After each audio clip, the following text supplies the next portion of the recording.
Sabará, quando ele mudou para cá, era muito tranquilo, muito parado, sabe? Mas foi muito bom. Uma convivência boa com o povo. Eu fazia muito pouca coisa só dentro de casa. Aí eu conheci muitas pessoas e comecei a fazer muita coisa diferente, trabalhos de bordados, assistente, pintura. Então me ajudou demais da conta. Eu morando em Sabará, aprendi muita coisa. Então eu gosto muito de Sabará. Qual que é a melhor memória sua que você tem aqui? É de eu trabalhar mesmo, de eu aprender a fazer as coisas. Aprendi aqui, muita coisa. Tudo que eu sei, eu aprendi aqui em Sabará. Eu fui transferido de João Molevade de Sabará e aqui eu comecei vida nova. Meus filhos estavam pequenos, Elane e Helder nasceu aqui em Sabará. A minha vida aqui foi igual foi em João Molevade. Arrumei muitas amizades, muitos colegas aqui, trabalhavam aqui comigo na Belga, então foi muito boa a minha vida aqui. E estou aqui até hoje, aposentei aqui, estou aqui até hoje, vivendo aqui em Sabará, que é uma cidade muito boa para a gente viver, muito perto de Belo Horizonte, que ajuda a gente muito, aí é muito boa.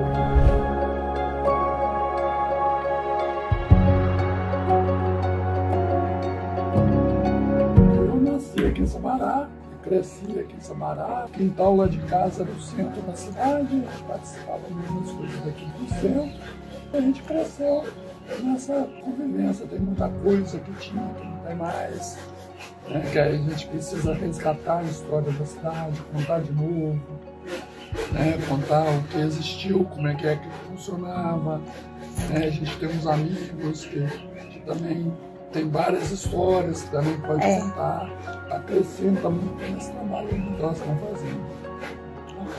Essa Sabará sempre foi tranquilo, o pessoal da cidade morava na cidade, hoje tem poucas pessoas que moram na cidade, então isso é uma diferença muito grande, porque o samarense mesmo mora fora e não mora mais aqui, então somente eventos. Então a cidade fica com pessoas que não são da cidade, que não amam a cidade.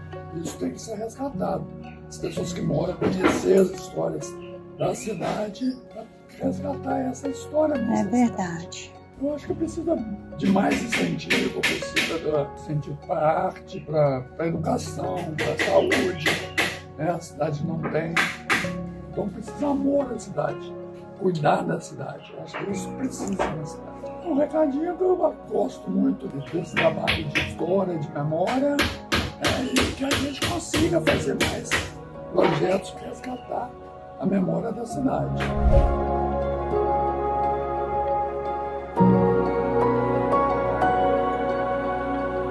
Comecei mais a pesquisar sobre lá no sul da África subsaariana, a área onde estava mais afetado, os povos americanos, onde começou a disseminar pontos, né, que eram considerados antigamente as expressões drogaditos, ou seja, diminuindo as pessoas, discriminando as pessoas por gênero, raça, cor, credo, religião e tal.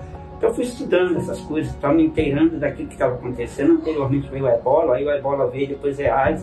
Então assim, foi muito maluco isso aí.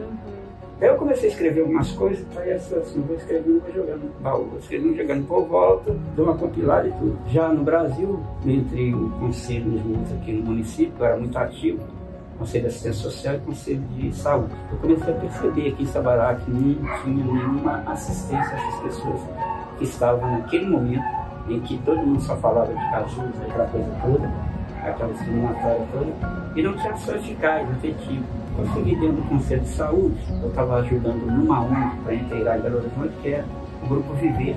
Dali então a gente começou a conhecer políticas públicas de saúde, políticas públicas sociais. Ganhei o Conselho de Assistência Social também, como usuário, tanto de saúde. Daí eu comecei a inteirar mais sobre essa política e cobrar do município ações efetivas do social e da saúde, e depois para a educação. Então eu uni esse trio. Daí comecei a escrever alguma coisa, umas matérias para o jornal local. Trouxe a imprensa na Rede Globo na minha casa para falar sobre essa questão. Até que então um dia eu me descobri o soro positivo. Daí a luta começou mais ainda. Então eu passei por vários turbilhões, etc., de credo religioso principalmente, que chegaram até a pegar meus medicamentos e jogar fora, e aí eu tive que reverter. Então essas coisas todas na minha cabeça, eu comecei a escrever. E daí, provavelmente, pode ser que ainda saia, eu não sei, esse livro que HJK, Enfermaria Nova e Nunca Mais, que foi dali que surgiu tudo isso. Quando então eu saí de lá, comecei a ir participar dos encontros do pessoal com HIV, viajando no Brasil e alguma parte dos outros países.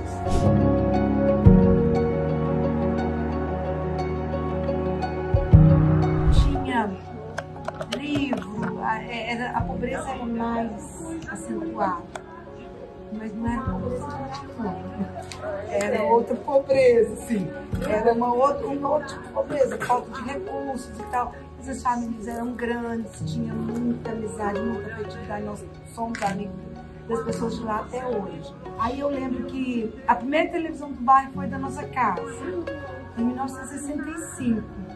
Então todo mundo ia assistir televisão na nossa casa.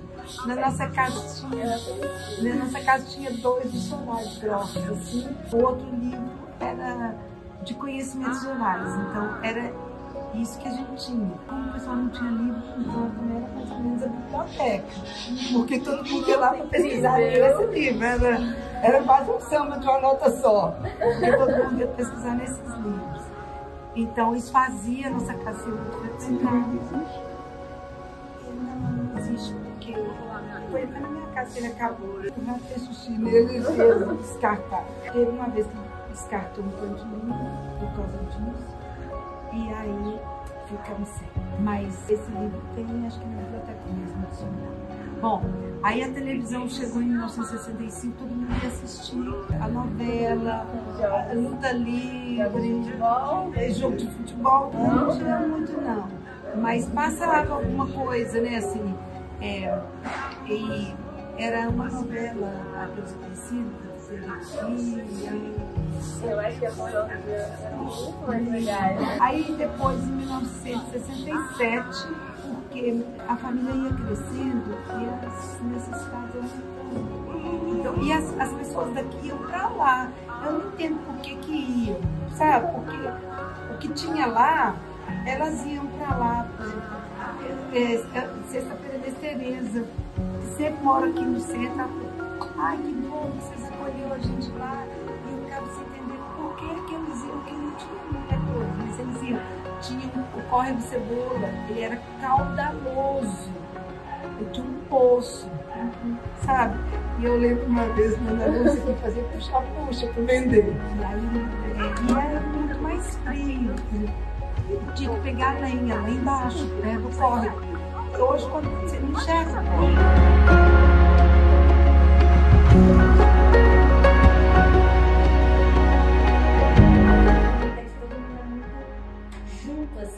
e é por isso que a gente faz essa oração antes de começar, porque um depende do outro.